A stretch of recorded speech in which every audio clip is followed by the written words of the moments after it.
first batch of Chinese arrive in California. In 1785, after 3 Chinese sailors landed in Maryland, individual Chinese were brought to the United States by American merchant ships. After the news of the discovery of gold mines in California, between 1848 and 1852, due to the Taiping Rebellion that lasted for more than 10 years in Guangdong and Guangxi, the fighting between indigenous and Hakka people in Ciyi area of Guangdong, and the severe drought, flood, and famine in Ciyi area. In order to make a living, 25,000 Chinese arrived in Jinshan, California in batches. Gold found in Sierra Nevada. War broke out between the United States and Mexico in 1846 and ended in 1948.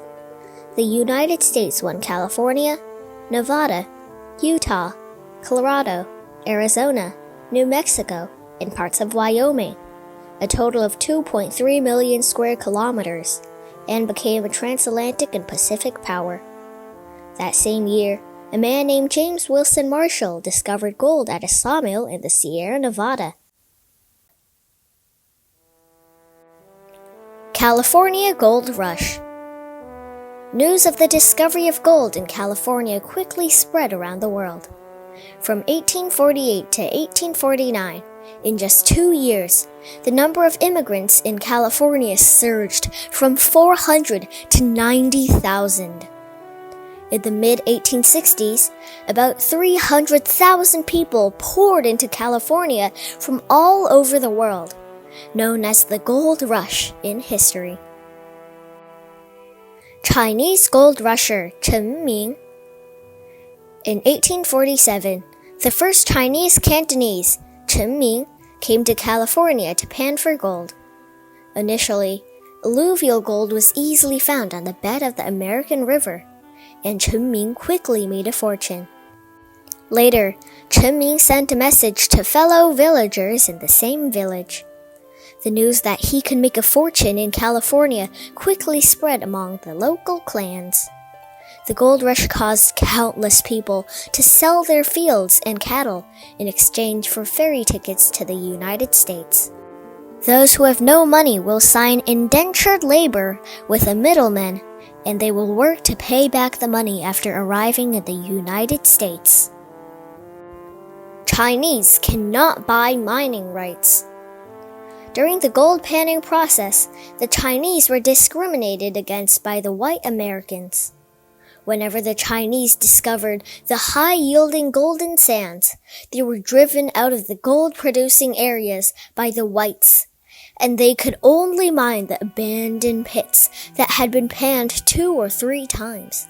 Because according to California mining regulations, Chinese cannot buy mining rights. According to records, during the 2 years from 1848 to 1849, there were only 775 gold rush Chinese, with a per capita monthly income of about $150.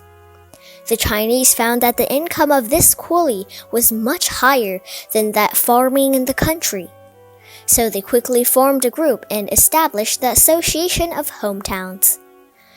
After saving the money, they brought other kin to California through middlemen and provided translators and poor housing for the newcomers. 6 assembly halls came into being. As more and more Chinese arrived in the United States, guild halls established by guild halls and clan groups came into being, and gradually formed the later 6 assembly halls. These guild halls are very regional, such as the Yanghe General Hall of the Zhongshan people and the Ningyang General Hall of the Hakka people. According to data, from January 1857 to June 1858, a total of 35 ships sailed from Hong Kong to San Francisco, including 9,907 adult men, 699 adult women, and 11 boys. Gold found in Canada. In 1858, After the discovery of gold mines in the Fraser River in British Columbia and New Westminster, Canada set off a gold rush. The Chinese in Jingshan, the United States, and the Chinese in Kaiping Siyi, Taishan, Guangdong, and other places flocked to become the first group of Chinese gold-digging teams. By 1860, the Chinese in British Columbia had reached 4,000. When the second gold rush started in 1862, a second group of Chinese came again, and by 1870, when the tide was low, after the license was granted, humble log cabins and tents were popping up everywhere. According to archaeologists, about 2,000 Chinese, half of the local population, flocked to the town of Barkerville, north of Vancouver, during the Canadian Gold Rush.